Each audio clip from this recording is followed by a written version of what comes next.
joining the 4th online MAP General Membership Meeting. My name is Maria RONSON, and I'm the MC and moderator for today's MAP GMM on Mayors Envisioning a Post-COVID Future. Invocation and Philippine National Anthem is next on our agenda, so may I request everyone to pause and bow our heads for a short prayer. Our most merciful God, we come to you in our weakness. We come to you in our fear. We come to you with trust, for you alone are our hope. We place before you the disease present in our world.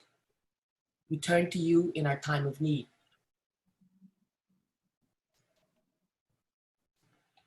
Bring wisdom to doctors, give understanding to scientists, endow caregivers with compassion and generosity. Bring healing to those who are ill. Protect those who are most at risk. Give comfort to those who have lost a loved one. Welcome those who have died into your eternal home. Stabilize our communities. Unite us in our compassion. Remove all fear from our hearts and fill us with confidence in your care. Amen. Let us now place our right hand on our chest and join in the singing of the Philippine National Anthem.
At this point, may I request the President of MAP, who is a senior partner and ex-com member of ACRA Law, Attorney Francis Lim, to preside over this membership meeting.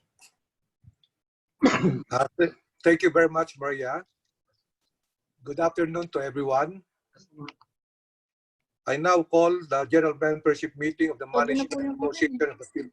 Hello? Hello? Yes, we can hear you, Francis. Yes, we can hear you. I now call the General Membership Meeting of the Management Association of the Philippines for June 2020 to order. At this point, may I request our Corporate Secretary, Governor J.P. Orbeta, to certify to the sending of notices to the members and the existence of quorum for this meeting. Good afternoon, Mr. Chairman. I certify that the members have been duly notified of this general membership meeting and there are present in person or by in proxy more than 2/3 of the total number of members. Thank you very much, JP. May I beg the indulgence of our special guests, as we have to attend to some housekeeping matters required by law before our program proper for the day. The next item of the agenda is for the Chair of the MAP Constitution and Bylaws Review Committee, Attorney Peripe, to present to the membership the proposed approval of the amendments to the MAP Articles of Incorporation and Bylaws, which were approved by the Board of Governors at its meeting on May 19, 2020 and confirmed earlier today. Since the amendments were sent to you under the circular number 069-2020 as early as May 22, 2020, those present who wish to cast their vote now may do so through the chat box Zoom. May I now call Attorney Peripe to take the floor, please, Perry.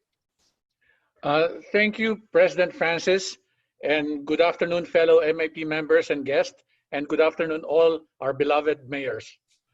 The MAP Secretariat sent to the members a circular which is numbered 069-2020, dated May 21, 2020, containing the proposed amendments to the MAP Articles of Incorporation and bylaws, which were approved by the Board of Governors at its meeting on May 19, 2020, principally to comply with the following SEC and BIR requirements.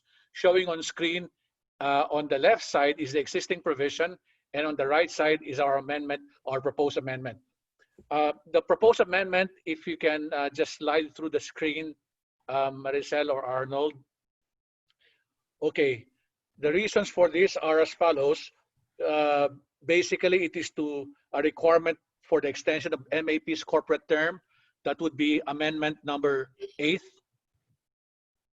Can you go down, please? Go down further. Okay, 8, to make our amendment our corporate life perpetual. The next one is a requirement to specify the principal place of business of the MAP. That would be amendment 7, showing you the address of the MAP right now. And then the next one, additional provisions to our Articles of Incorporation because of the BIR's requirement to maintain our current tax exemption, and this is really more for tax exemption purposes. That's amendment 3, 4, 5, and 6. Those are the provisions. And then the next one is an amendment to our bylaws. If you can show our bylaws, please.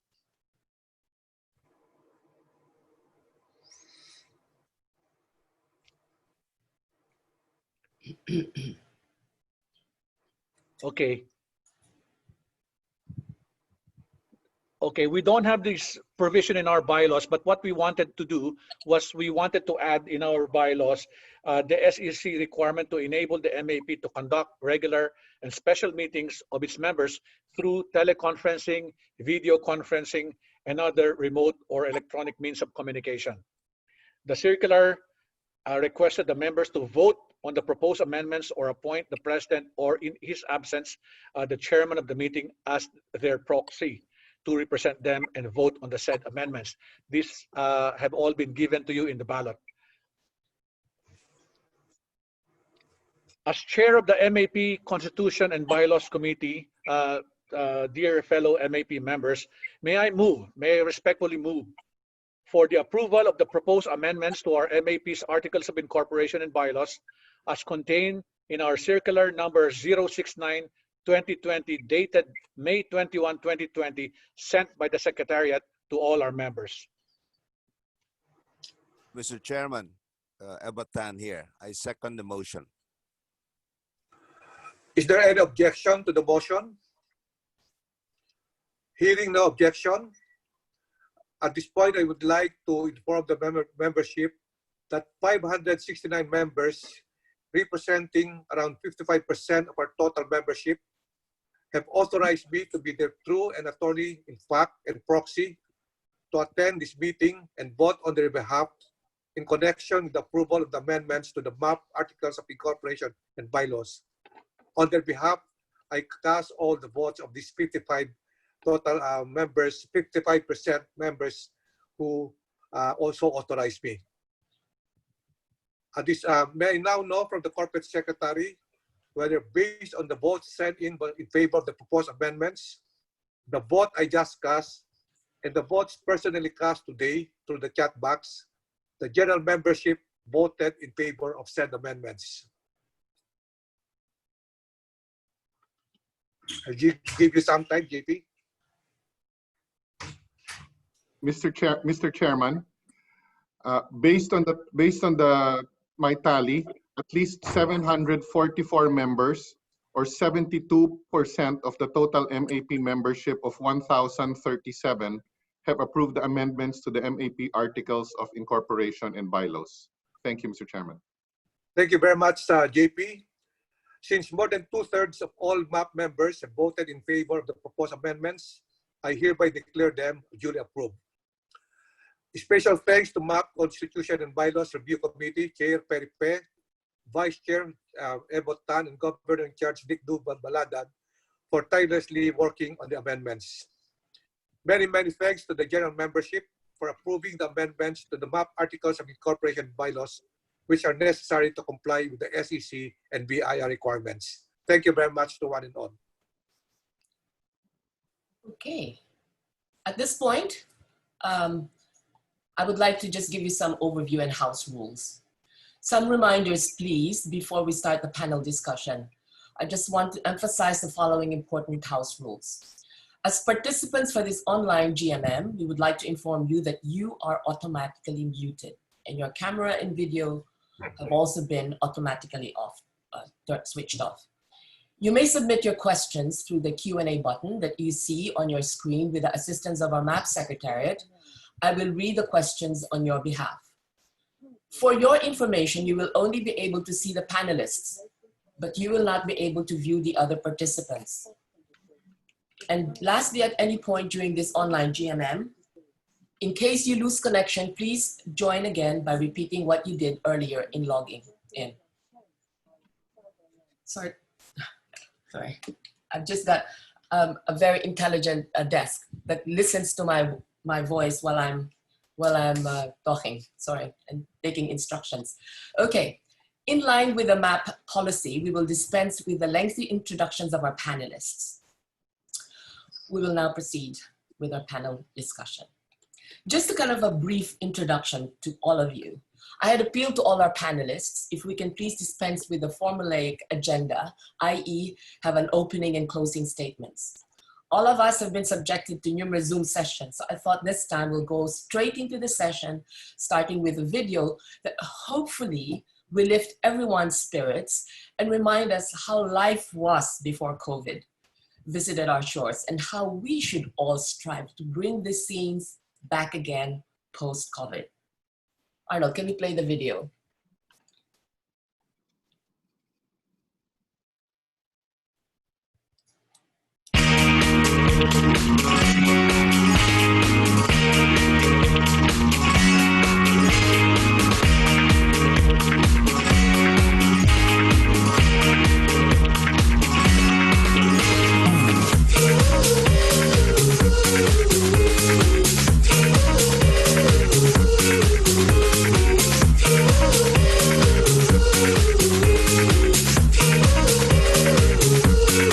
It's more fun.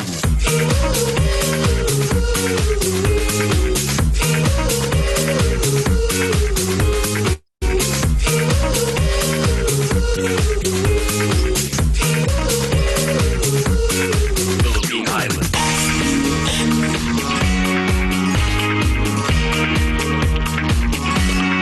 It's more fun in the Philippines.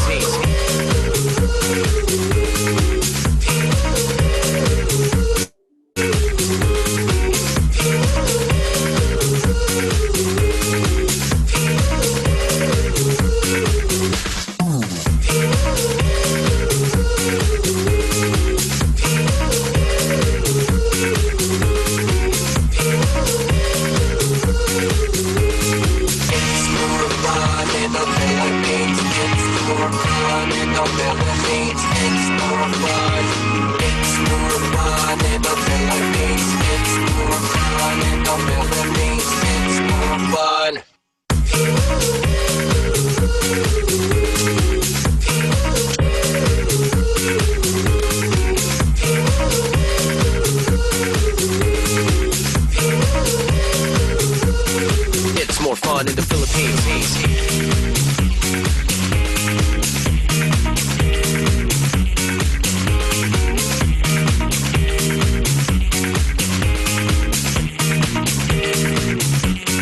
Philippine Islands.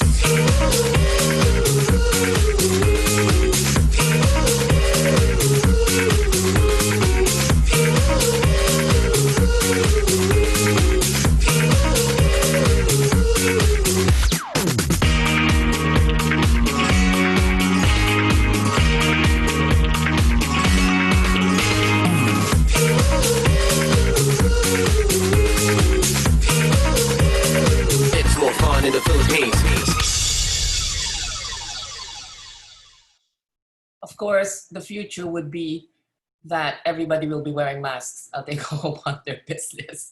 Anyway, so in the meantime, sorry, I hope that kind of gave you a nice setup, Francis, for your welcome remarks. Can I bring back our MAP president, Francis Lim, to give us the welcome remarks before we properly start the session? Francis? Thank you, Maria. Hello. Yes, go on. Thank you. Sorry for that technical difficulty. That's not a problem. Go on. Yeah. Good afternoon again to everybody.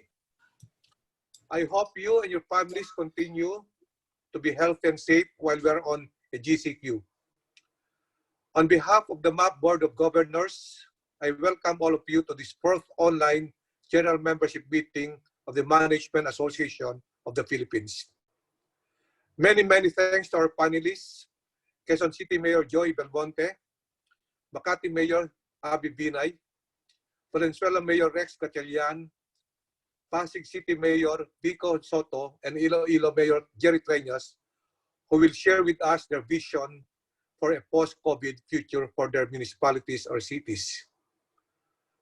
I understand that there are about 230 registrants for today. That just goes to show how interested our members are. In the interest of time, let me be brief in my report as we have anyway updated the members through our Viber groups.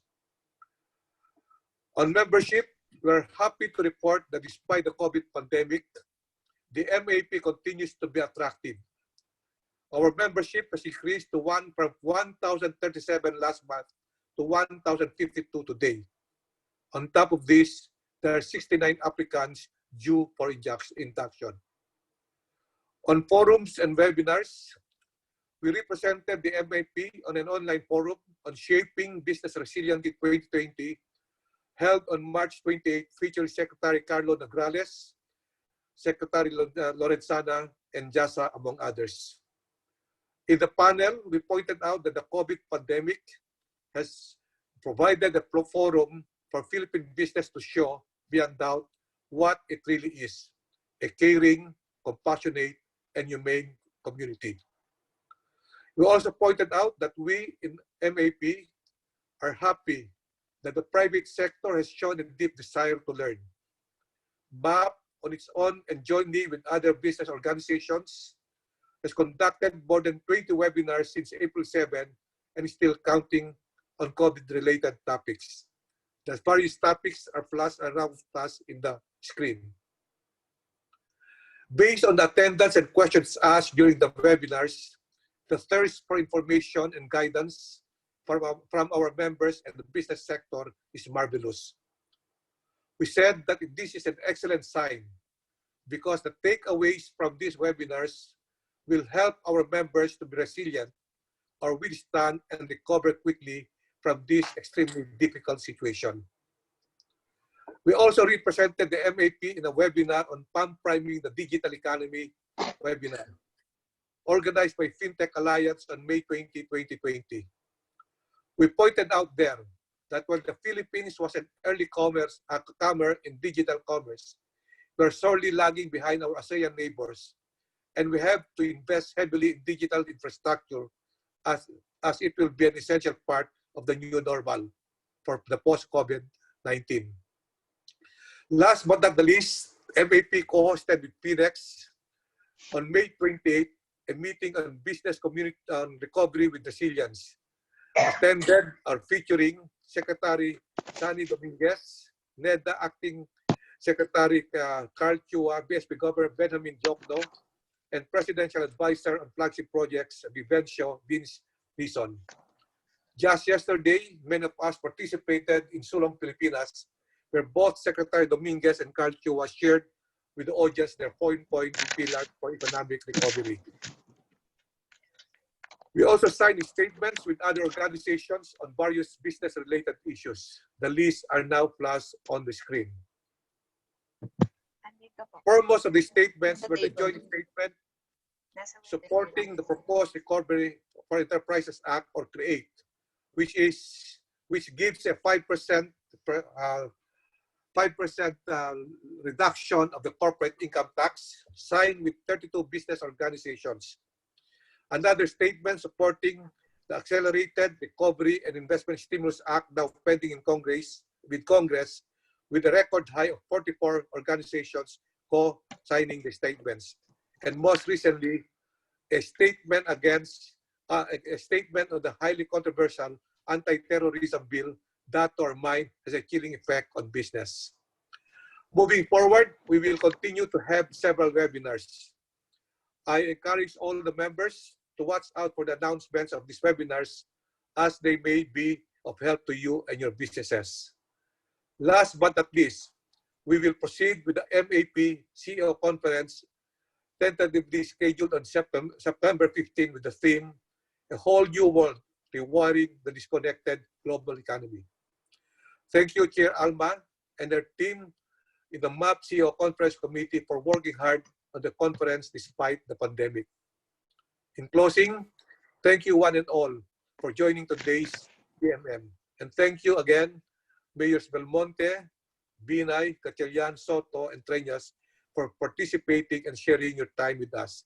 Keep well, everyone, and enjoy the GMM. Okay, is it my turn? Yes, Maya. Finally, okay. Right, okay.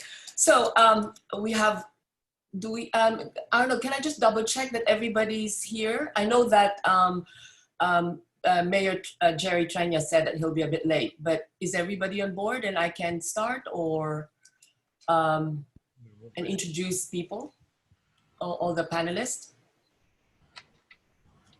Yeah. I'm already here. Okay, hi. Oh, good, excellent. I'm not going to ask a difficult question then, Jerry. I threatened to ask you the difficult question if you turn up at 12:30.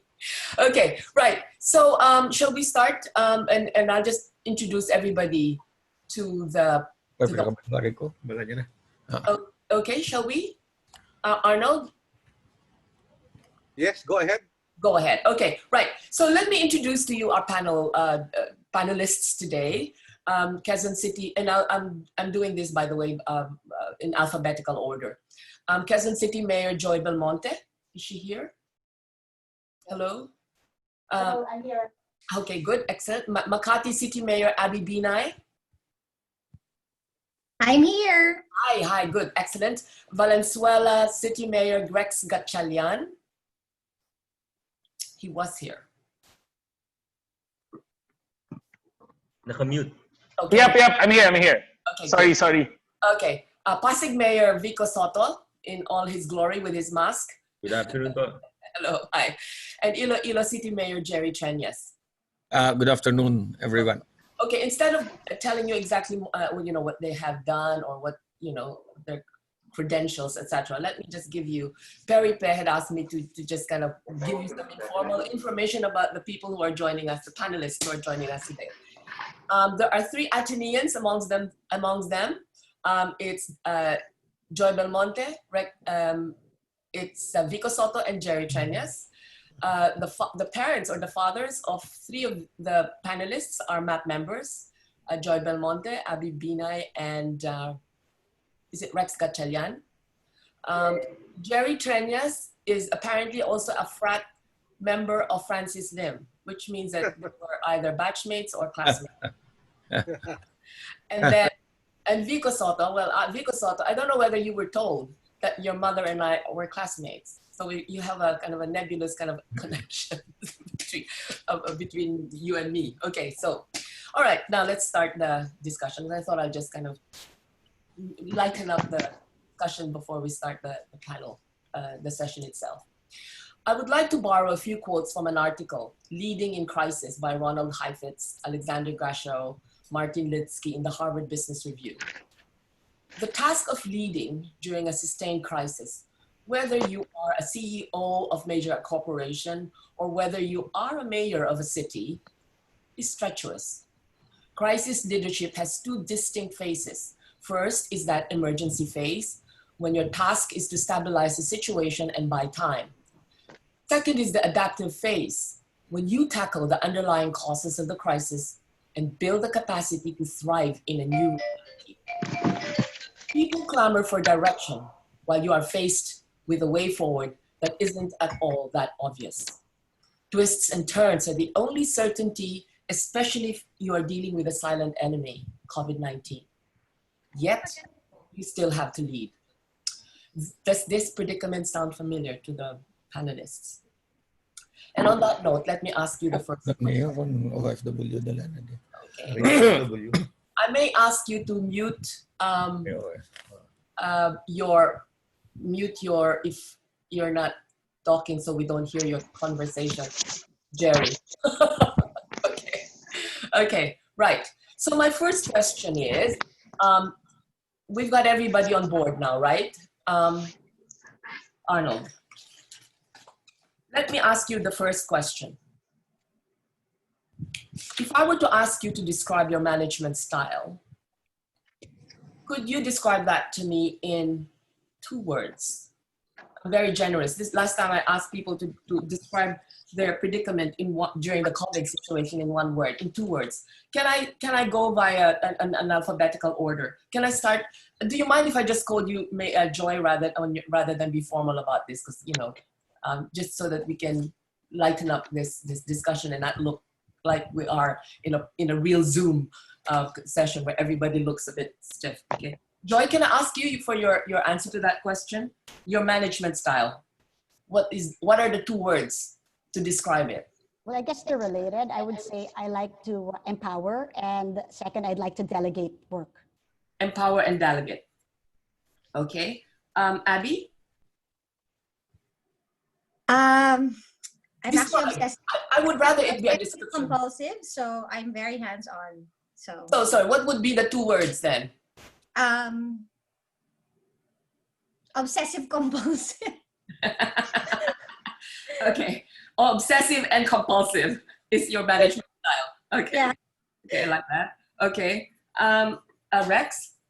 Actually, Abby used the same terms that I was about to use. So I'm going to veer to detail-oriented. Detail-oriented. Okay. I think I can allow you another one because that's really 1 word. Actually, parehas kami ni Abby obsessive compulsive. It's a personality and a management style. Okay, so can I ask you to choose obsessive or compulsive? It's more or less the same, I guess. Obsessive. Okay. And Vico? Is Vico with us? Yes, sir. Hi, Vico. Your management style. Yeah, inclusive. What? Inclusive. 2 words, so very inclusive. Another word, that doesn't count, sorry. Well, Mayor Joy mentioned my favorite word, empowering. Empowering, okay, all right. And how about you, Jerry? Jerry? I think he followed my instruction earlier and he muted himself. I was very much hands-on up to now. Okay, all right. So hands-on, okay. And another word, sorry, hands-on, that's only 1 word for me. Hands-on and detail-oriented. Detail-oriented, okay. All right, okay. So, right. The other thing let me just kind of give you a summary, by the way, of how your COVID statistics look like. I had asked for this yesterday, so let me just give the audience a brief snapshot of what your statistics look like. Your confirmed cases in Valenzuela, active cases is 113, recovered is 190, deaths 14. Iloilo is active cases 19, death 1, recovered 15. Quezon City, active cases 2,376, recovered 870, deaths 194. I'd like to make a correction. Yes? My active cases are 895. Oh, so okay. You're referring to total cases. Okay, 895. Okay. Okay, let me just do that. Okay. Right. Makati confirmed is 720, recovered 316, death 66. Pasig, 658 for confirmed cases, recovered 301, death 74. Against this backdrop and against your summary of your management style, if I were to ask you to give yourself a grade of how you performed in the last 2 months during the COVID, what would you give yourselves? Assuming that 100 is perfect performance, what would you give yourselves? I'll go backwards this time. Jerry, what would it be? Did I just shock you and you're trying to recover from my question? Okay. I would say 75. Okay, 75. Okay, Vico? Well, if we're using the standard grading system that 75 is passing, I would say 75 also. Okay. Rex? 75.1. You're all playing safe. Ang hirap naman, it's kind of hard to, di ba? Okay, right. Okay, Abby, I hope you're going to say 90% or something higher. Abby? The thing is, I really don't like assessing myself. I think it's the people that should grade us. But if we have to do it, then I think it is but correct that we give a 75, because the fact that okay, no, that's fine. No, I'll ask you another. Okay, okay. You can talk about that later. Okay, right. And Joy. Joy? Yeah, okay, I'll give myself an 80. Okay, good. Okay, right.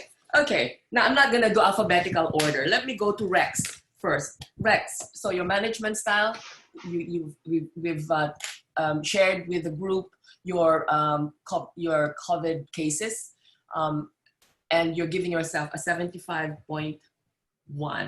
Why? Well, if you wanna, there should be indexes that we look at. So we managed to somehow keep our deaths at a low, meaning we were testing ahead and we were isolating people and we were putting them in hospitals if they needed medical attention. So we managed to keep our cases at the deaths at least at a minimum. Now, one death is already bad as it is, but at least maski pa paano we were able to contain it at 13. Taking into account that Valenzuela is an industrial hub. We have thousands of migrant workers coming in and out. So at that time when the lockdown happened, we were able to contain it. Number two, when it comes to delivering relief, people were also looking for intervention in terms of fighting hunger. I can point blank tell you that to the best of my knowledge, nobody in Valenzuela went hungry during that time. We were giving out, we managed to somehow come up with an efficient distribution system without violating the social distancing rules. Food on the table for the whole lockdown period for every single Valenzuelano household. So we were able to fight hunger. So we had the medical intervention, we did the relief intervention, the social intervention, and at the same time, we took care of the peace and order together with the policemen. The crime rates went down. Violations to the ECQ rules were also kept at bay. So those are the three things that if you were to ask me what my anchor would be, why 75.1? Because we were able to keep deaths down, we were able to feed our people at the fastest possible time, and we were able to secure the city peace and order-wise. Okay, right. Thank you. How about you, Abby? I think the reason why I gave a grade of 75 is because I wasn't really very satisfied with how we were able to address certain issues. For example, this is actually not a local concern, but also a national concern. It goes beyond boundaries. The fact that the people died, the fact that I have frontliners who passed, I only deserve a passing grade because it is something that we should have been able to avoid. We managed to address.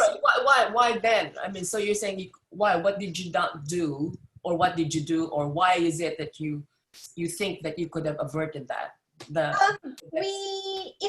If there was such a system, there's no perfect system, but we had to deliver our relief goods house to house. We didn't make people fall in line. We didn't want them to be exposed, but in the end, it was our frontline who ended up being exposed.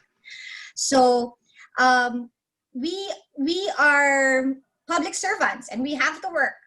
So I think it's almost close to impossible for you not to have that risk when you have to address concerns in a public pandemic. So the fact that someone died, I don't think you should get a grade higher than 90 or one, because one death is less point for you. If you have 0 deaths, then I guess you deserve a perfect grade if you have no deaths. So I agree with Rex. We managed based on what we have. Makati is lucky that we have so many resources. Again, our responses are different. LGUs respond differently based on our resources. I feel maybe because I put too much pressure on myself. That's why a 75 is a grade, not just for myself, but for the entire team. But we might have done more. I mean, I would say that some of my people deserve a higher grade. I mean, my doctors deserve a higher grade. My medical director obviously deserves a higher grade because they tirelessly work every day. But again, one death is a point less for. Okay, all right. For a grade. Okay, thank you.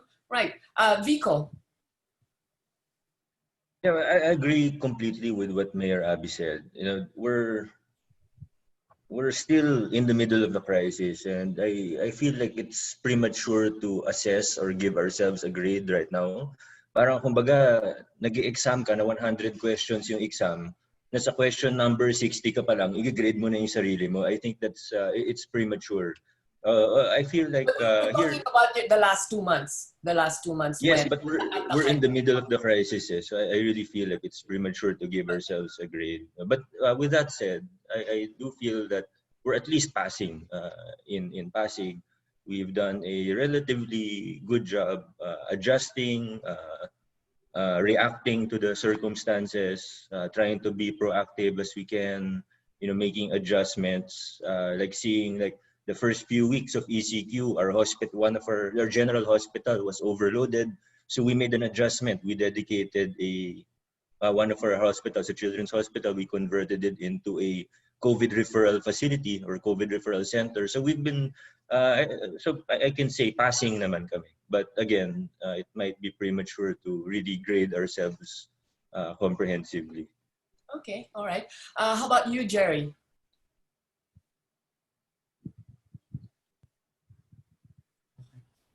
Jerry. I graded myself 75. First of all, we passed. No? We only had 1 death for the whole period. Why? Because we immediately worked for a COVID lab here in Region 6, which served not only Iloilo City, although it was based in Iloilo City, but served the whole region as well. So we were able to identify immediately positive patients and isolate them and lower the risk of transmission. We came up with 240 community kitchens that served lunch and dinner every day, and started from the time we went into ECQ in March 20, and will end on June 15. Aside from this, we went on and gave relief goods, rice, noodles, dressed chicken, and canned goods to all the barangays. And that ended last May 30. We were able to do this, yet as Mayor Abby said, 1 life is 1 life. And it happened so fast. The first casualty in this COVID-19 happened even before we went on ECQ. And the patient was a close friend of mine, came from Manila.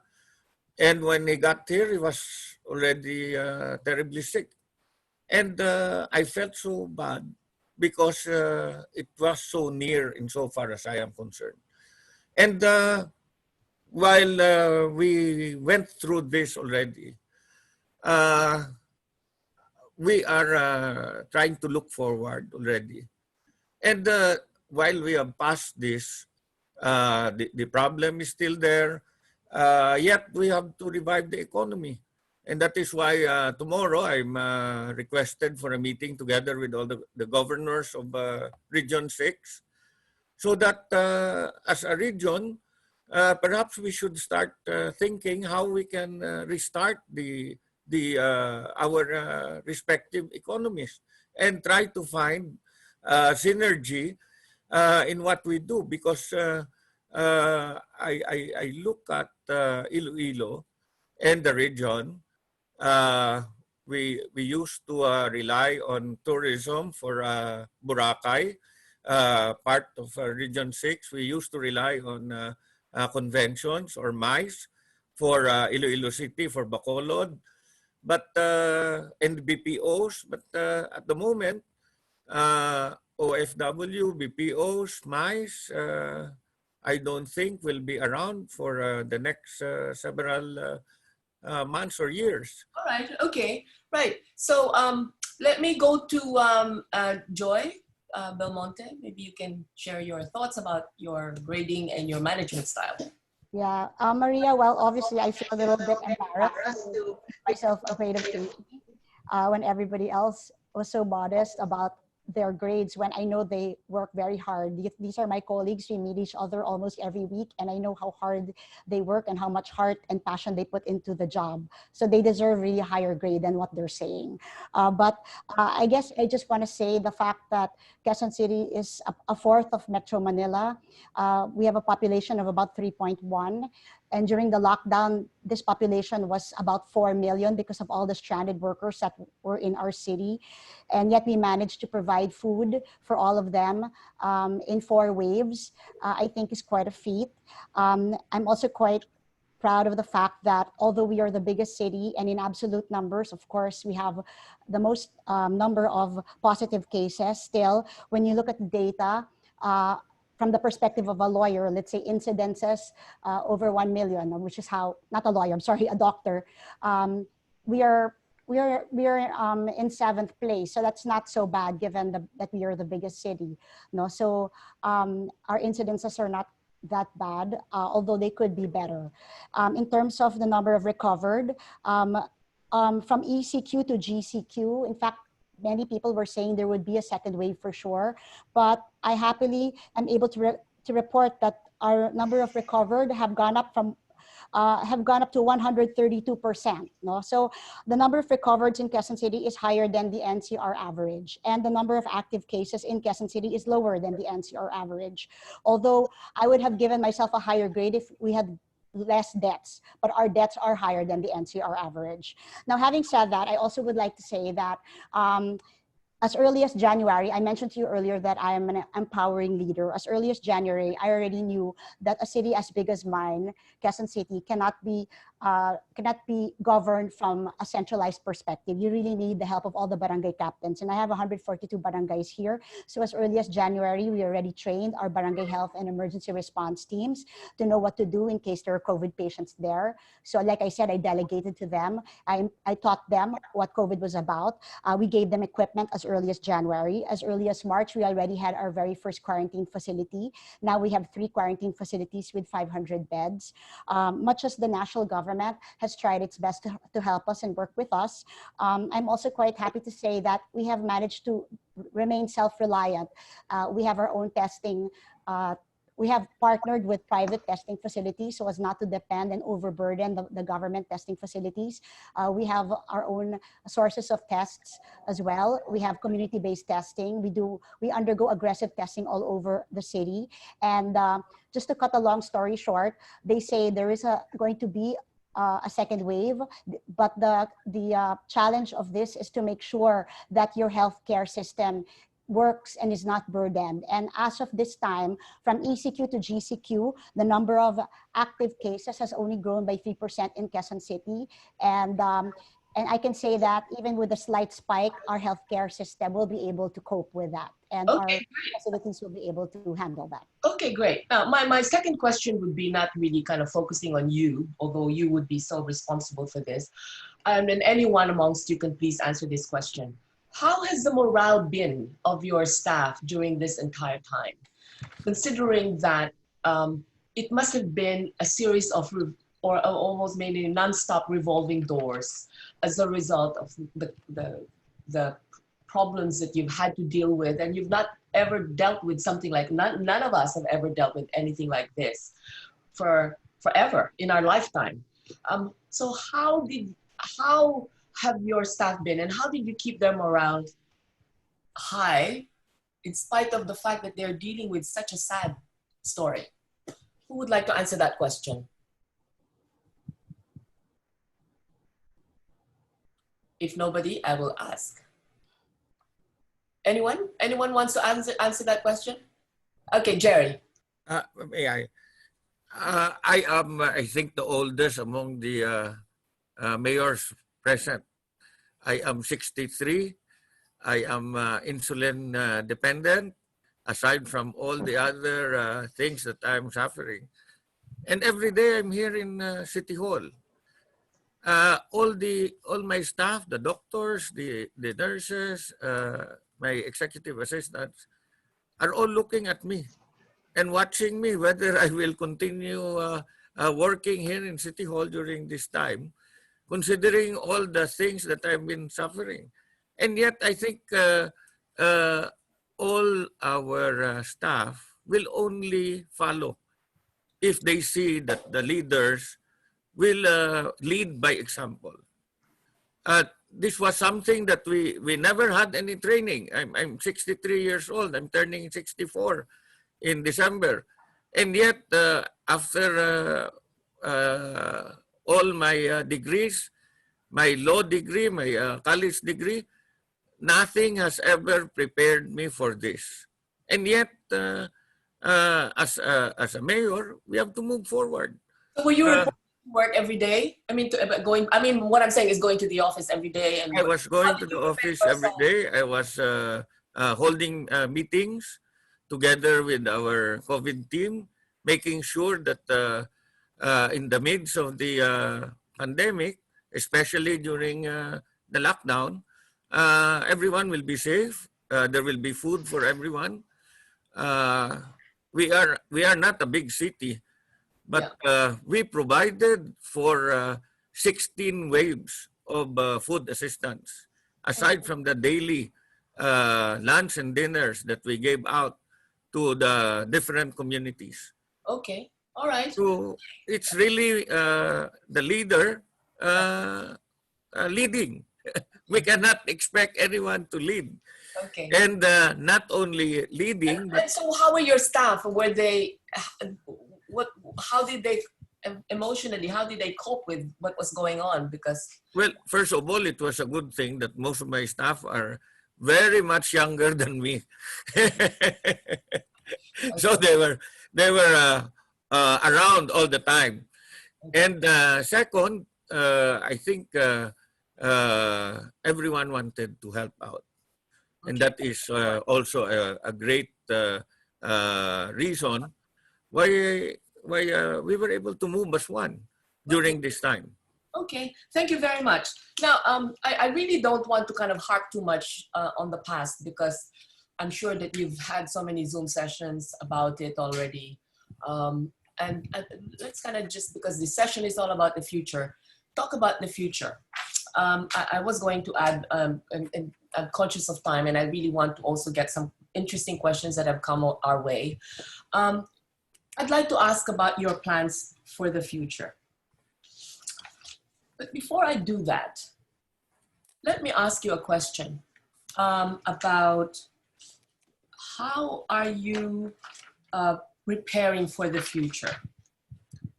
Let's say amongst this audience are CEOs, presidents of companies, managers who decide on how their company is going to forge ahead. They're probably trying to figure out what are they going to do. Are they going to stay in the offices that they have? Are they going to rationalize their operations, etc.? If you had an elevator pitch at this point in time, and you wanted to sell your cities to this group of people, what is it that your particular cities are offered? Do you have anything that is in the works that will make these managers look at relocating to your cities? I will go first with maybe Rex GATCHALIAN, and then maybe with the question for Makati, Quezon City, and Pasig would be, how will you retain these businesses? Okay, because a lot of these companies are, I suppose, located in these cities. So let me ask Rex. Yep. Well, what are your? Do you have any exciting plans? Yeah. Valenzuela has always been very aggressive when it comes to the permitting system. Valenzuela has always been a pioneer of we give you a permit now, you do the post audit later. We want to get your business up and running at the fastest possible time. Initially, everything was automated, but it was not online. Late last year, we launched the 10-second business permit platform, Paspas Permit. You just have to go online, get your permit in 10 seconds, literally 10 seconds. We email you everything. You apply online, you don't have to come to City Hall. That was for making everybody more efficient. We figured at that time that traffic was going to be a problem. So we wanted people, especially taxpayers, not to go inline, not to fall online, but to go online. So now that tool, which is supposed to be for efficiency, is becoming a safety tool for us. Now we're going to mandate that everybody use that system. It's an end-to-end system, from getting your business permit, from getting your engineering permits, from getting your real property taxes assessed, all the way to registry of deeds. And now we're going to incorporate the zoning as well as the health cards. It's your one-stop shop permitting system without leaving your home. So if a company is going to rationalize in making people work from home, the local government of Valenzuela will enable that. We will make sure that you're productive while you're at home. You don't have to come to City Hall anymore to pay your taxes. You don't have to come to City Hall anymore just to get your permits. Remember, in Valenzuela, we have 15,000 establishments, of which 5,000 are industrial. Name a product that is in your house, chances are it's made in Valenzuela. So now we have to retain those businesses. We have to make sure those factories are humming safely. So we want to make sure that if you're going to rationalize your workforce, making them work from home, we are going to enable that, and we're going to expand the offering of Paspas Permit. Paspas Permit is, again, a 10-second business permit platform that we had late last year. We're just going to start expanding it all the way to zoning. Okay, I will have a follow-up question on that later, Rex. Okay, yes, thank you very much. What about you, Jerry, in Iloilo? Do you have anything that you can lure any one of the conglomerates into Iloilo so that they will move their headquarters there? We're working for ICTSI to get into the container project in Iloilo ports. And the meeting tomorrow with all the governors will get all the provinces together so that we will come up with the necessary market for the container port business. Aside from that, we will be showing a region composed of 6 provinces that will be working together with all the leaders working together so that we will get through this. This is what we are going to offer. Okay, all right. Okay, so Abby, can I get your take on how do you plan to retain the business of the that have their offices in your city, Abby? Well, other than ensuring that you maintain an environment conducive to business, meaning make it easier for them to apply. Again, Rex is my idol because he became mayor. Although we were together in Congress. On my first term in 2016, I saw what he has been able to introduce in Valenzuela. So we also introduced the one-stop shop for our businesses. We are now currently going online for our applications. We launched 2 years ago our Makati Zen ID. We have our Makati Zen app. I hope, I'm praying that because of our Makati Economic Relief Program, where we gave away 5,000 pesos to every qualified Makati individual. I hope it will encourage people to pay their taxes because they know where their taxes go. It's also about implementation. We make sure that everybody complies when they open their business. We are in the process of we will be going to digitize or making sure that almost everything can be online. Because of the COVID pandemic, we want to discourage people going to City Hall. There will be instances where it will be necessary to go to City Hall and transact business, but there are certain things that you don't need to do that you can easily do online. We are doing a system similar to when you apply for your visa. So instead of having to fill up the form, because what happens is they fill up the form, hard copy form, and then we encode it and we put it on the computer. But if you can do it directly, meaning the end user will be the one to put it on the portal, it will minimize and lessen the time when a person has to be in City Hall. And we will be able to check if your requirements are complete, if your data is complete. So it will most definitely make the process faster. So I'm always in competition with Quezon City. I'm always in competition with Taguig, Pasig, and all other LGUs. Again, the most important goal is to ensure that you maintain an environment that is make you more business friendly. What's happening with your MTR, the subway project? It is it will start after the community quarantine. We are currently already procuring property. Well, the proponent is already procuring properties for the subway. Of course, you have to remember it's going to come from most of the equipment. The tunnel board will come from China.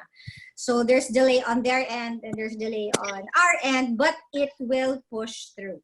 Are you doing a target, or I know that your dream the target is still the same. 2025, was it? It's still the same. The target is still the same. Right. Okay. And what if you can't get it all together by that time? Because I don't see that happening. As of today, it is still on track. Okay. That obsessive compulsive side of you will take over, I suppose. Okay. Now, let me ask you another question. Maybe this is directed to you, Vico. A question. So all of you have said that you were all giving food packs. And some of you, and most of you, or all of you, have also given cash support to the people who desperately need help. What are you doing? Because obviously where we are going in the future is a digital transformation of the way we do business. As quoting Rex earlier, online instead of just in line is a great way of looking at things. Do you have any programs that you have set up in your city whereby those who cannot afford to go to fancy schools are able to join in the journey as we all kind of transform into a digital world? Maybe Vico, you can answer that question. I'm sorry, I'm not sure I caught the last part of the question. You're asking specifically about schools and education? So there's no question that, we all have to go on a digital journey together because that's where it's going, right? So do you have any programs in place whereby young kids can learn about, how the digital world will unfold, or, just dedicated to a digital education, for instance? Do you have any? Now it's a pretty strange time for the education system, precisely because there won't be any face-to-face classes, at least this semester, maybe the whole school year. So we're preparing for that. We will be procuring tablets for all of our public school students, and then for the ICT students, we'll be giving them laptops. as well as the teachers. But I think even going beyond that, that's equipment, and yung lead naman dun is the Department of Education in developing the modules. Our division has been very proactive, and they've had may mga ginawa na silang video lessons, mga ganun. But I think even going beyond that, in terms of shifting to a more digital or online world, because that's where everything is going, not just in the field of education, but all fields. And Mayor Abby is here. We're actually looking to copy Makati. Medyo advanced na sila kasi even with the Makati Send card, and they distributed their financial aid cashless. So that's something that we're trying to copy from Makati.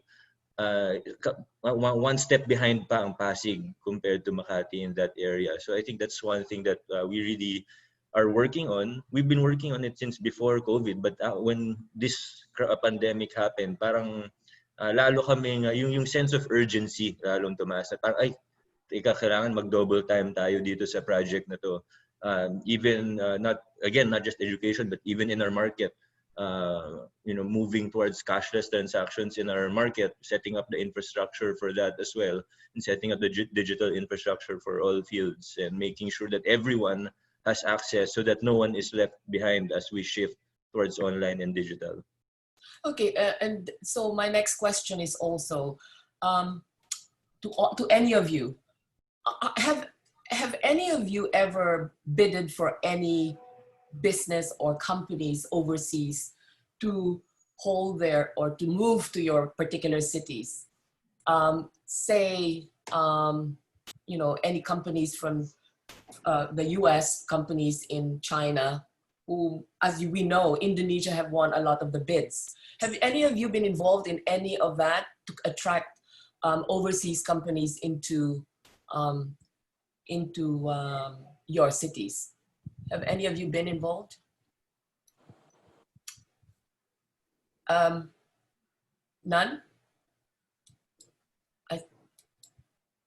Hello? And any of you been involved in any? No, Valenzuela has not, but it's something that we might have to explore now, given that the environment for local governments is becoming more competitive. We want to get more business in. We want to retain more business.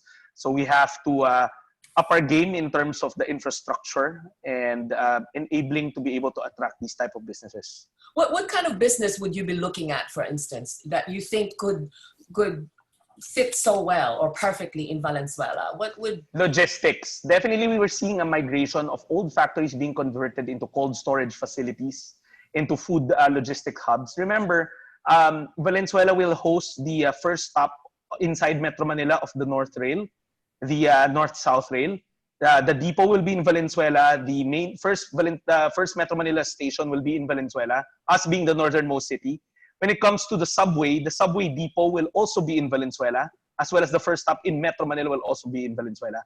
And then now that NLEX has opened the Harbor Link, which connects MacArthur Highway, which is the traffic point from the Central Luzon region coming into Metro Manila, going to the harbor, it traverses Valenzuela. So suddenly, being the farthest city of Metro Manila is becoming an asset. And we're starting to look at logistics hubs, especially in terms of food production. Remember, most of the grains and most of the produce are coming from Central Luzon or Northern Luzon. They will all have to traverse through NLEX or MacArthur Highway. And your first contact will always be Valenzuela. And coincidentally, we already have all these warehouses. We are probably the most industrialized city in the country with the most number of factories. So now it's just about retrofitting these to fit into that mold. Okay, fantastic. That's very impressive. If I own the company, I'll move to Valenzuela, I think. You're welcome, and you don't even have to move here. You can apply for your permits online. You can be in the heart of Makati or Quezon City, but your factory will be in Valenzuela. All you have to do is apply online. I'm on my way. Okay. No, I've got one interesting question that I'd like to ask. I'm sorry, Vico. I want you to answer this question. I'll go back to you. Okay. I'll probably go back to you a bit more. And what I would like to know is, how do you guys work with national government? What is your relationship like with the president? How does it work? You know, the initiatives that you have in your cities. How do you work with them if you have a problem? Or as you did, I think at the start, right, Vico? with your transport and tricycles. Could you explain how you manage to navigate that very sensitive waters? To be honest, I don't think there's really much to be said about it. You know, when we have concerns or issues, we talk to them about it. They listen to us. They assess if our opinion or our stand has merit, and ultimately they'll make a decision based on what they see is right. You know, in terms of this pandemic, we have the IATF. They're the decision-making body. So whatever their guidelines are, then ultimately the LGUs will follow. And I think, you know, the LGUs of Metro Manila have done a very good job. But also, you know, we discuss amongst ourselves kung may mga policy issues or may gusto kaming makita or may gusto kaming i-shift sa policy. We lobby with them also. But again, ultimately, you know, that may chain of command tayo, may hierarchy of decision making. So whatever the case may be, sometimes there may be a disagreement, but I think that's healthy. We're in a democracy. How do you we need to get the best ideas from everyone. How do you navigate the disagreement? I understand that, you know, you go through some kind of protocol, but how do you manage and work that precisely? Again, you know, if I have an opinion or, you know, the other mayors have an opinion, we air that opinion out. We communicate it formally or informally, and then we wait for the decision. Kung ano yung maging decision, we respect and we comply. Of course, we have to comply with the guidelines and laws. You know? So there's really not much more to it. Do you tend to lobby your other, you know, mayors and say that I've got this idea and can you come on board with me, and can we, or do you do anything like that at all? From time to time, yes. You know, we have a Viber group. We meet, as Mayor Joy said, we meet at least once a week nowadays. I tend to defer to the wisdom of the more experienced mayors. You know, I'm a first-term mayor. Most of them are in their second, third, or terms or beyond. So I tend to defer to their wisdom. But if I have an opinion, then I'll also voice it out. Okay. Now, one other question that I'm intrigued about is how do you deal with corruption? It's endemic in the way, I mean, we let's not be shy about it. It's endemic in the way things are here in the Philippines. Not only in the Philippines. I mean, in my years of traveling all over Asia, I have also encountered. So, but how do you deal with that? Well, earlier you were talking about ease of doing business and attracting even foreign companies. But to answer that question, no, we haven't been doing that in Pasig yet, attracting foreign companies or whatever. But kasi nandun pa kami sa first stage here in Pasig. We're still in the first stage. When I started in July, again, it's my first term. We embarked on this massive LGU cleanup drive, as we like to call it. Really cleaning up everything from top down. You know, it starts with me as mayor, all the way down to our career officials. And there's really, you know, a lot to be done. I'm not saying that we're perfect yet, but I can say with conviction that right now, almost a year later from when I first assumed office, it's much cleaner now than when we began. You know, in terms of ease of doing business, yes, you can set up all the systems. You can have very efficient IT systems in place. But ultimately, if the people and the system and the institutions are still corrupt, then it will just be a cycle that will go on forever.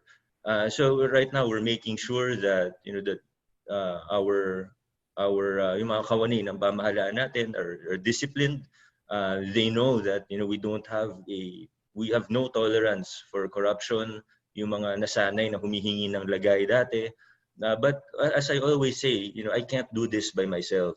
I need the help of civil society, and I need the help of businesses. You know, some of the people who might be watching now may be managers or business owners, and I need their help.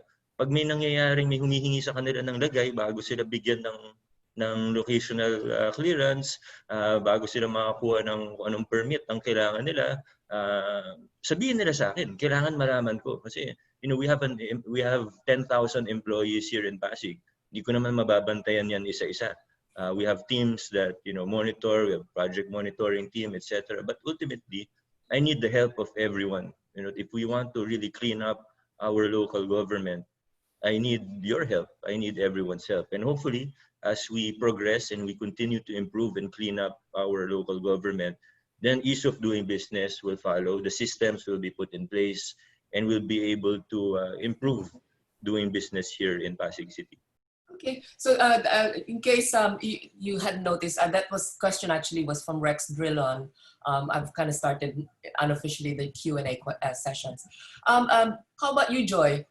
My question to you is, how do you deal with national governments? What is your relationship with the President Duterte and his and his government? How do you deal with them? I have no problems with the national government. I agree with everything that Vico said. We just derive guidance from them, and we try to follow as much as we can. And if there are issues that we would like to bring up that might not be in consonance with what they are suggesting that we do, we bring it up, we voice it up. If they say yes, then good. If they say no, then we follow. That's what happened with I think the social amelioration program. We had some problems with that. We voiced it up, but then some of us pinagbigyan, yung iba hindi. Yung ibang bagay pinagbigyan, yung iba hindi. Same with other issues like the lockdown. Ano yung dapat i-lockdown, hindi i-lockdown. I mean, I have other ideas about that. They had other ideas about that. I voiced it up. Some pinayagan ako, yung some hindi. So it's like that, and I think that's fine.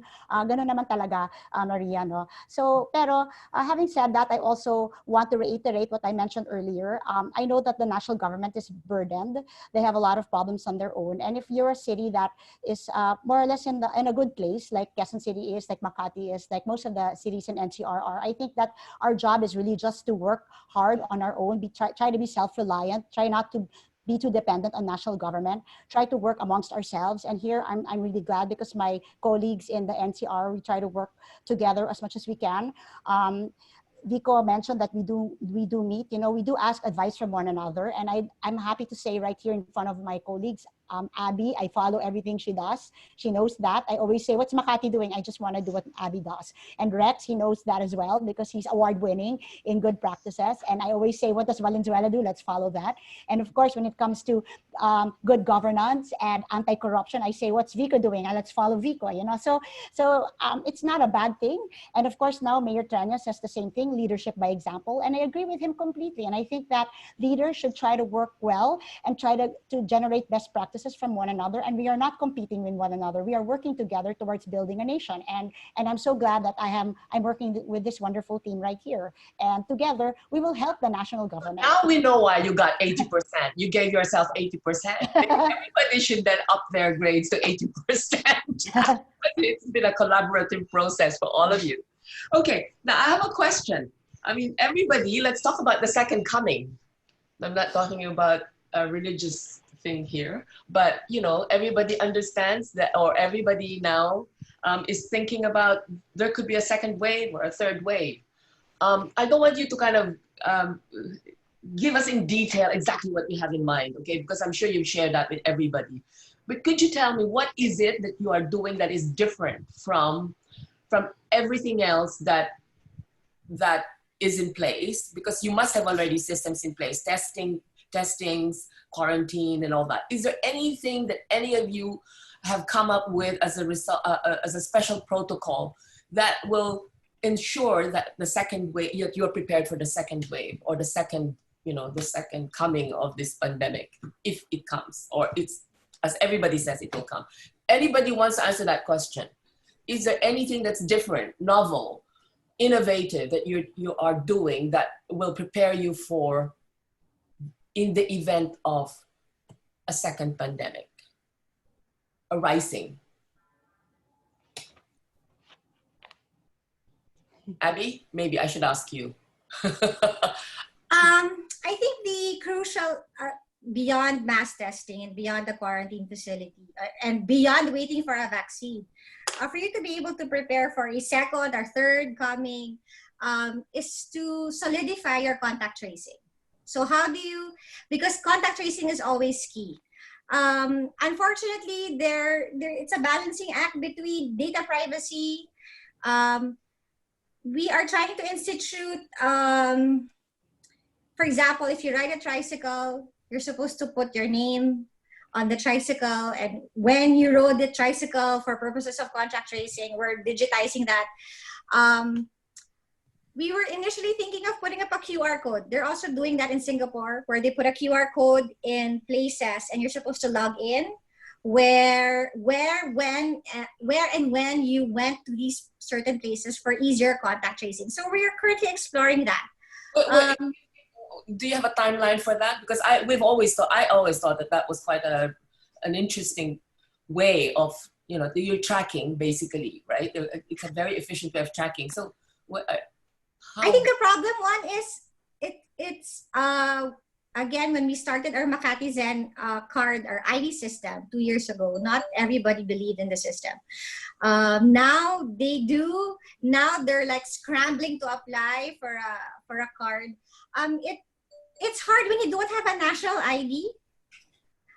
It's hard when you don't have a database. I have a database. I have a limited database. I want a database that's bigger, but because we are the NCR is interconnected. So I have a daytime population of 5 million, and I have a nighttime population of less than 1 million. So imagine the number of people that go in and out of the city that are not residents. I mean, the major headache of doing a contact tracing for that. So those are certain initiatives that hopefully we'll be able to do and prepare for in the event, if and when, more like when the second wave happens. And what about the senior citizens of Makati? Well, is there any up in arms? Okay, for the senior citizens, you have to remember that we simply comply with the IATF rules. The IATF rule says if you have to do essential work, and you're allowed to do outdoor exercises, outdoor activities, you're allowed. If you are below 21 and 60 and beyond with comorbidities and pregnant women. I hope the senior citizens don't take offense why they think that they are being singled out, but you also have to remember that you are high risk. I only have 50 ventilators. There are 85,000 senior citizens. I mean, imagine if you all end up becoming sick. So we are doing this for you. We're not doing this to torture you. I mean, yeah, my parents are tortured at home, but very limited movement for our seniors. You can go outside and do your exercise, but that's it. Okay, all right, okay. Now let me ask you a question, Rex. Do you think that now is the time for a national ID card? I've always believed that it's not now. We should have done this years ago. Actually, not just to address the pandemic, but it's always to know what we have on the ground. That this pandemic actually highlighted what we did not know. Like for instance, in Valenzuela, actually, Abby said idol niya ako, baliktad, idol ko siya. Her Makati Zen card is probably the most effective tool that she had that none of us had during the pandemic. She had a complete inventory of every single citizen there is in Makati. Initially, in my first or second term, we wanted to roll out a similar program, but I put a hold on it thinking that the national ID system will come in. But now I've come to realize that we have to do it locally again because the national ID system might take time to roll out. We must have an ID system, whether it's localized or national, in order to be able to track down who we have in the city. You know, case in point, the projected population of Valenzuela wasn't supposed to hit more than 200,000 households. When we were giving out the food packs and we were doing it one by one, we were realizing that because of migrant workers coming into the city because of our factories, that number has doubled. And we had to rush repacking and repacking and repacking, issuing out new vouchers. Kaya nga when Abby unleashed her Makati amelioration program, I was at odd saying that she had that tool in her arsenal. And an ID system, I think, is the most proactive tool that you can have for the second or third pandemic. So that's why we're jump-starting our local ID system again. Okay, all right, okay. Now, one one more question. So to the audience, by the way, who have sent questions, what I'm doing is just kind of scanning through quickly your questions and just paraphrasing. I'm not attributing the questions to anyone in particular because I'm just like, I'm multitasking here. I'm moderating and then looking at all the stuff, the questions being asked. My last question before my second to the last question is, what do you think of, does anyone have an opinion about the anti-terrorist bill that has just been approved? Anyone have any thoughts about it that can share? I have to be honest, I haven't really read the whole thing, so I cannot be jumping into any type of conclusion. Just why I've been so tied up here in City Hall na I haven't really done a lot of reading. Okay, that's a very, very I doubt the mayors would have time to read that. I have to be honest we have to be honest. Okay, good. Because, you know, having lived during martial law years or having gone to school during martial law years, it's obviously a concern. So how about you, Jerry? You have any opinions about it? Or have you had time? I was a political detainee during martial law in '78. Do you want to again a one? And I remember I was with BP Binay at that time in Vico. We stayed there for a while. But my point is, at this time, when everyone, including us, are so busy with the pandemic, attending to the problems, my only question is this the proper time to talk about this?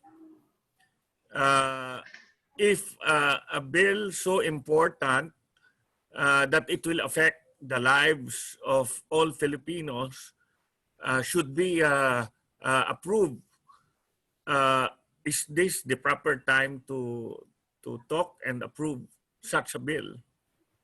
I haven't had the time to go over the bill. Okay, fair enough. So, okay, so I hope that people are happy with that. I'm sure they're not really that happy, but then it's understandable. You guys have other priorities. And as you say, the timing of this bill is just a bit off, considering that we are in the midst of a major pandemic. So now let me just kind of push everything aside. And, you know, a lot of you have interesting backgrounds. I mean, if one had to go through the internet and kind of research on your backgrounds, you have family feuds, you've got celebrity parents, you've got celebrity relatives, you're related to this and related to that. And it would be such a shame not to just help the tabloids, give them a bit of fodder for tomorrow's headlines. So I'd like to just ask a question that is, it would just give them a little more so. So you as leaders have been very busy.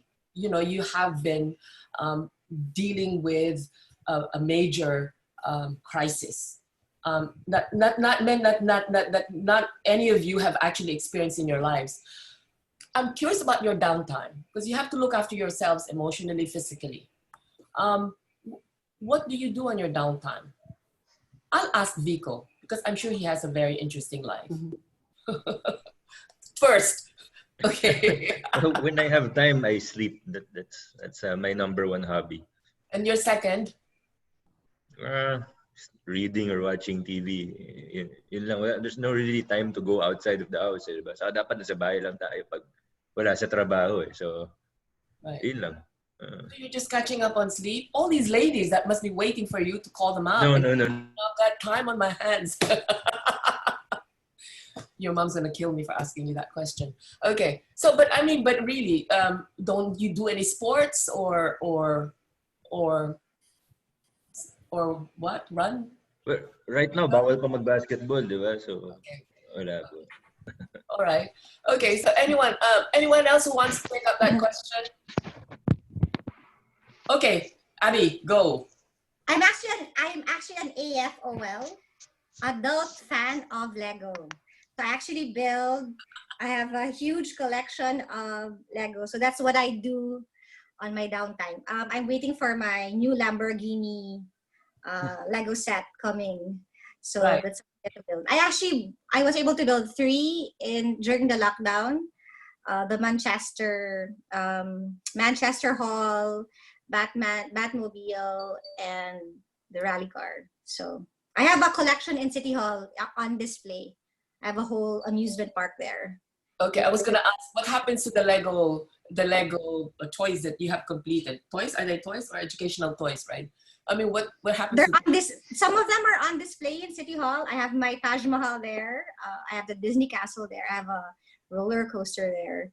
So most of the boys are very amused when I show them the blue Bugatti and the orange Porsche, and it's very therapeutic. That's the reason why I like doing the Lego. You just follow the instruction and you don't really have to think. And that's what you need to do. You distress and not think. Okay. What about you, Joy? Okay. What do I do in my downtime? Yeah. Well, it's sad because I am social distance from my family, being exposed. So I do watch a lot of Netflix, but I choose movies. When you say family, you mean your direct family? You haven't seen for the last two months? Yes, my father, of course, he's 83 years old, and I've not seen him at all. And the last time I saw him, he had really long hair and hadn't shaved. And I said I was going to give him some relief goods. But my husband and my child, we live together, but they're social distance from me. So that's kind of sad. But I do watch Netflix. But I do want to stress that the movies I watch are those movies that tend to make you feel like you can do it when you're feeling like you're up against a wall, or like what this COVID crisis has done to you, made you feel a little bit depressed sometimes, made you feel a little helpless sometimes. Then you watch something like Braveheart or 300 or Sparta or Troy or Joan of Arc, and then you feel like, okay, I can do it because they did it under worse circumstances. So these are the kinds of films that I like to watch. Okay. Or anyone else who wants to contribute to this conversation before I go to, I'm not going to ask you for closing statements, to my final question. How about you, Rex? You look Same like with Joy. I'm a big Netflix fan. Pero baliktad kami. Ako, I watch disaster movies. Oh my God. Actually, noon pa yun, but now keeping into the theme, di ba? Kasi sa dulo naman lagi, they seem to rally after being punched so many times. So I rewatch disaster movies, especially the ones that turn into zombies, yung mga tao. Kasi it's so into the theme of things. Okay. And Jerry? Ako I watch old cowboy movies. Is it about That old I don't have to think about anything. I just watch and laugh and just don't think about anything else. Okay, but now, so we're really now kind of winding down our session, and I hope I just wanted to assure the audience that what I've done to prepare for this session is that I've been looking at all the conversations on the MAP community and taking notes, and so the questions that I've actually asked is a summary of some of the questions that had come up in the community Viber group. So although I didn't attribute most of the questions that I've asked, or all of the questions I've asked, I can assure you that I did address that issue, even though we don't have a proper Q&A. The other thing that I'd like to ask you finally is, as you know, this session is about mayors and their vision for a post-COVID future. We're going to dispense of closing statements, but what I'd like you to tell me, and I want you to give me a feeling rather than a statement of what is it that you are doing at the moment. Do you have any ideas? Do you have any projects? Do you have anything that you have in mind that makes you excited about the future? Makes you excited about waking up in the morning, about what you're doing within your own cities? Let's start first with, shall we start first with Joy again? Let's start with Joy. Okay, at the moment, I'm really quite excited about the recovery plans that we're making, because I'd like to do a sustainable recovery plan. I am an environmentalist, and I think that this is the perfect time to do my bike lanes vision. And in fact, we are going to implement 161 kilometers of bike lanes very, very soon. That's one. And second, this might sound weird to you, but I am a great believer in urban farming and urban agriculture. So we are in the process of zoning a large part of our city towards agribusiness, because if there's anything this experience has taught me, it's that we have to be more self-reliant rather than dependent on the outside. And so we are going to embark on massive urban farming and urban agriculture programs and agribusiness programs in our city. And I think that's something that I'm really excited about. Okay, how about you, Jerry? I'm very excited because the post-COVID phase, the region really has to move as one. Unlike the NCR cities, where government has given a lot of priority, we in the regions have to fend for ourselves.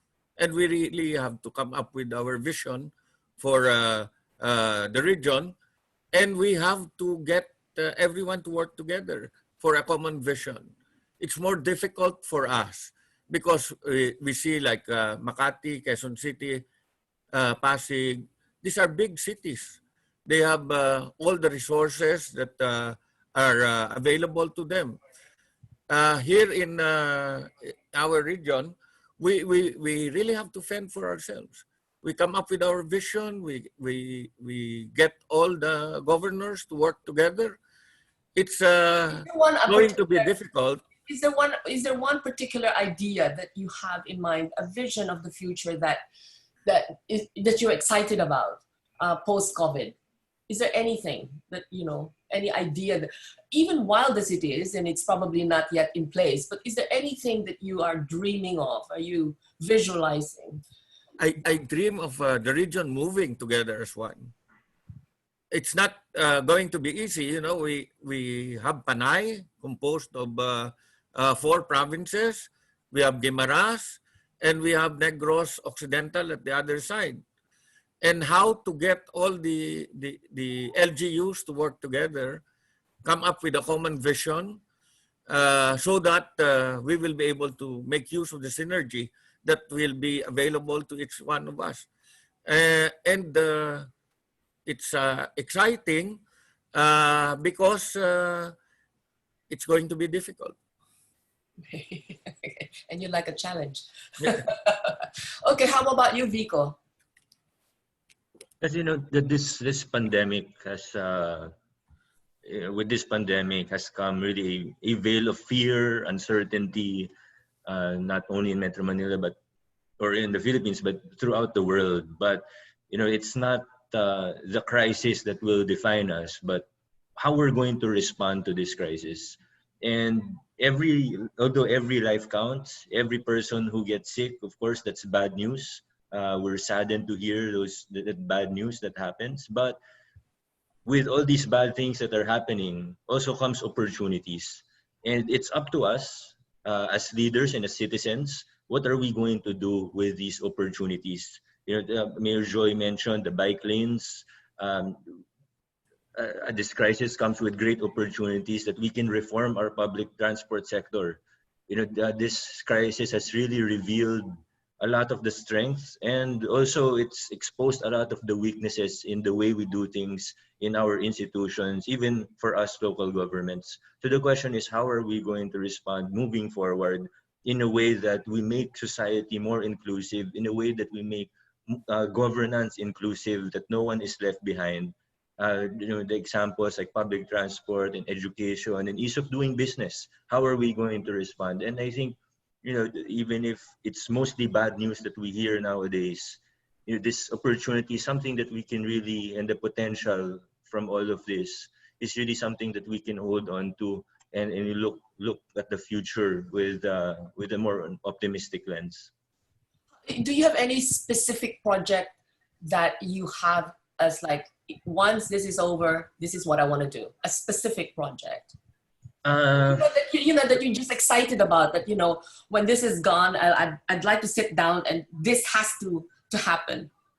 Do you have anything like that? Yeah, well, a lot, but just to mention one thing, Yeah. just to mention one thing is that we will really copy the Makati SIM card of Mayor Abby and Makati. Kasi I think it was Mayor Rex who mentioned earlier how important it is. I think all of us here are in favor of a national ID system. Ang hirap eh. Yung iba, even for social amelioration, nagpo-forum shopping, tinitingnan saan LGU makakuha ng hindi talaga taga Pasig, pumupunta sa Pasig, hindi talaga taga Makati, pumupunta sa Makati. Same with Quezon City. Perhaps it happens also in Iloilo, it happens in Valenzuela.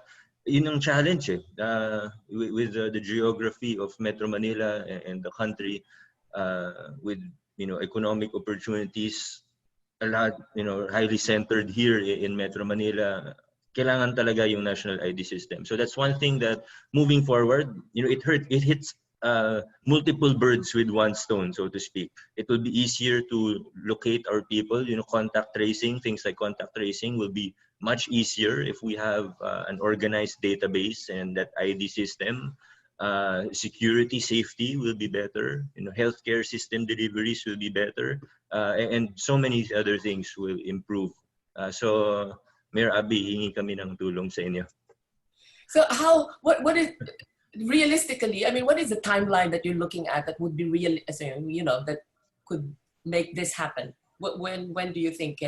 But definitely it will take a few months. We'll have to ask Makati how long it took them. But our target is within this term, lahat meron ng ganung ID na parang Makati Sen. Niloko nga ako ng staff ko, tawag daw namin sa ID sa Pasigitizen. Parang pilit daw eh. Pero we're going to copy them. Hanap na lang tayo ng best practices. Gaya nga nung sabi ni Mayor Rex one time, yung nag-viral yung tweet niya. Kopyahan na to in terms of governance. Magkopyahan na lang tayo kasi there are best practices in other cities. Nakikita ko yung bike lane sa Iloilo, gusto namin gayahin yun. Again, yung ID system sa Makati, gusto namin gayahin yun. And that goes for other cities as well. So again, let's use this the opportunities that this crisis has presented. Huwag natin sayangin yung crisis. Ang dami ng buhay na nawala, ang dami ng nagkasakit, namatay. It would be a shame if we didn't at least get some good out of this. So let's use that opportunity and let's look at the future with the potential that has arisen from this crisis. Okay, Abby. Thank you, Vico. Abby? Thank you. Of course, I'm waiting for my biggest vision that hopefully will come true is the subway. So once we have once the lockdown is or the quarantine is lifted, hopefully we'll be able to get that running already. I'm actually hoping that it's really beyond infrastructure. It's beyond the buildings or the projects. I hope that the COVID has been a wake-up call for everybody on an individual basis. Changes your perspective in life, changes your attitude towards others. I hope that people become more resilient, financially intelligent, disciplined, being able to follow rules that are actually good for them.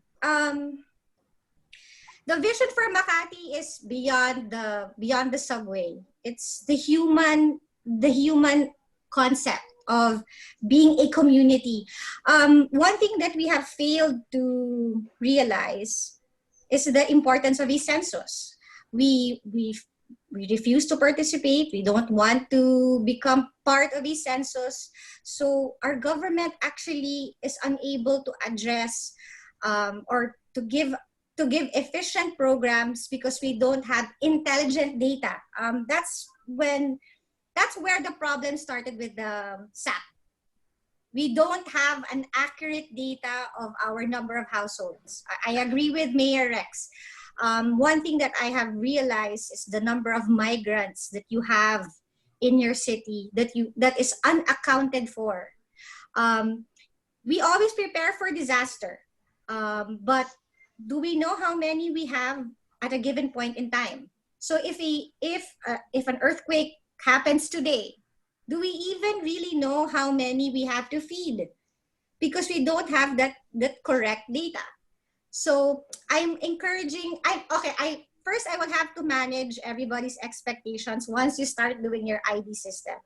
There are a lot of Filipinos that don't have a birth certificate, or they have conflicting documents. They don't have their birthdays are different. Their names are different in different documents. So a Filipino has failed to appreciate the importance of having a birth certificate or having documents that are correct. There are still people that do not drive, that don't have a driver's license, has never traveled, don't have a passport. They have no ID. So those are... How do you deal with the slum areas? It's easy, I suppose, if you go to the villages, where, it's easy to kind of count more or less how many people stay. No, that's actually not true, because the villages are not as transparent. Oh, see. They will not allow you, the government, to go into the villages. You actually don't know who lives. I'm not saying all. I'm just saying that there are a lot that rent out their homes, but you don't know how many are actually living inside the home. And the transition, like it can be a long-term lease, a short-term lease. So in terms of disaster, how do you know how many people will actually evacuate from Forbes Park? Will they disclose? I mean, especially, of course, you also have your embassies there, the diplomats there. That how do you navigate that? So how do you navigate that?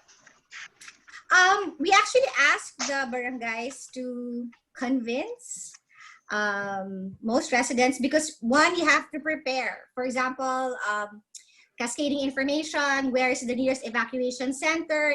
You have your drills. When you have your drills, you kind of get to know how many there actually are when you have your disaster drills. But I beg to disagree. The slum areas are more cooperative than in the villages. Yeah, but maybe not the cooperation style, but the how do you trace the number of people? Because there must be a lot of comings and goings, that there wouldn't be as much permanency in the number of, I don't know, I'm just guessing.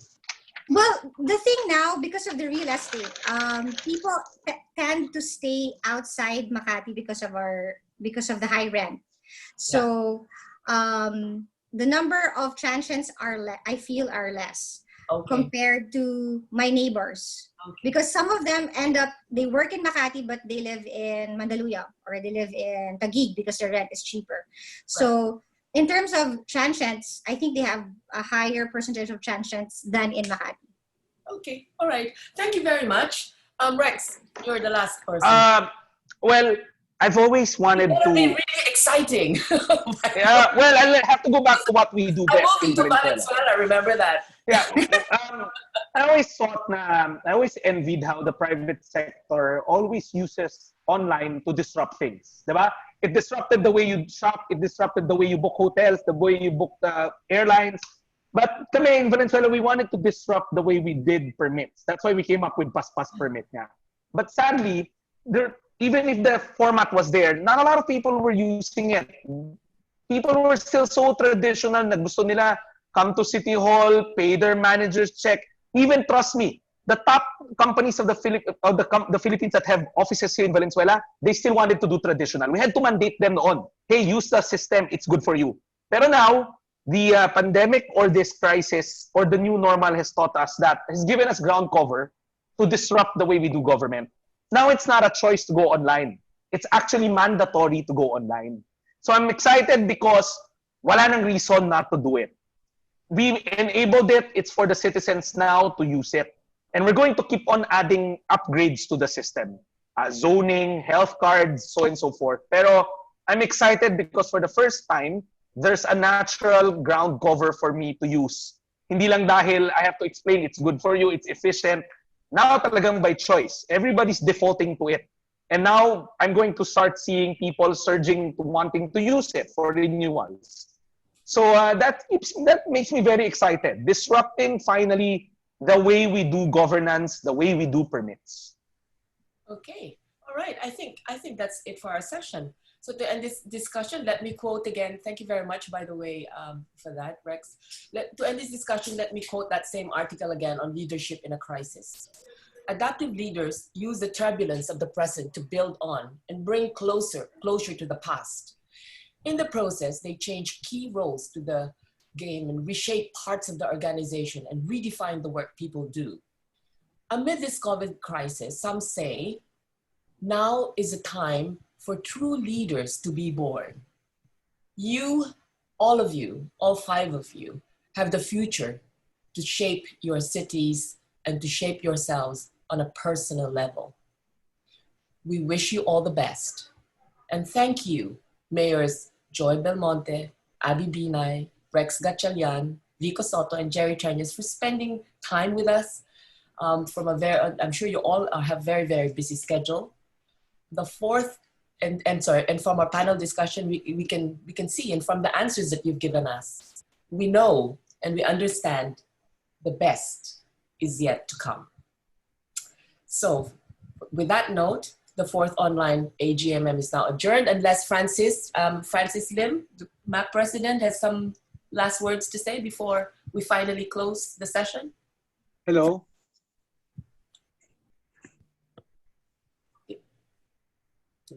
Hi, Francis. Hello. Yeah.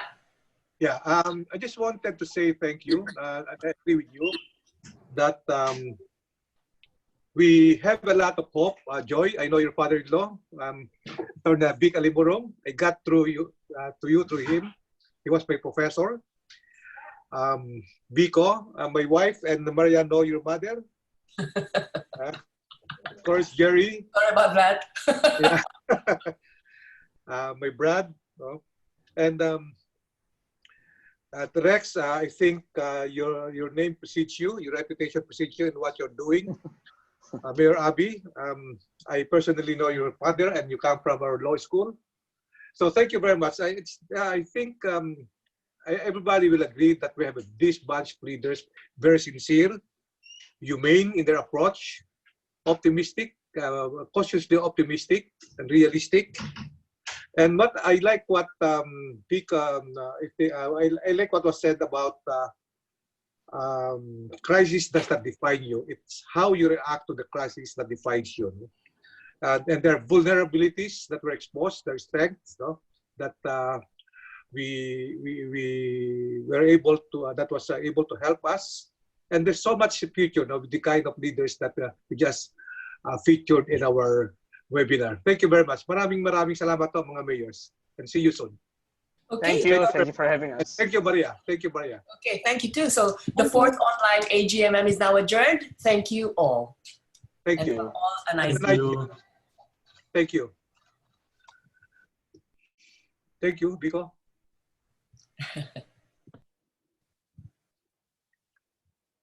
Okay. Arnold, are we done? Arnold, thank you. Thank you, Maria. Thank you, Francis. Thank Maria, you. excellent. Okay, good. Excellent. Very substantive. Okay, good, excellent. I'm happy you're happy. Yeah. And no, you know, a lot of members stayed on, and that's an indication. I didn't really, you know, I really did paraphrase. I mean, there were some really interesting questions, but a lot of the questions that were asked were from the questions I had already asked, because I really went through the community chats just so I know that everything is covered as much as possible. But there were some really good, interesting questions, but we just don't have the time anyway. Yeah. So, all right, good. Thank you. Very good session, Maria. Very good session. Okay, good, excellent. Who was that? Me, Ebot. Ebot, hi, Ebot. One of the best. Yeah. It's how you handled it. Okay, right. Yeah. Okay, so thank you. Okay. Bye-bye, everybody. Barry, we must do this thing, okay? That Grace was so excited about at some point to celebrate the end of COVID. Yeah, that's a good idea. Okay. Yeah. Okay, thank you. Okay, everybody. Thank you. Bye-bye. Bye. Thanks Thank you, again, Priya. everyone. Arnold, Thank you. The staff, Thank you very much. everyone.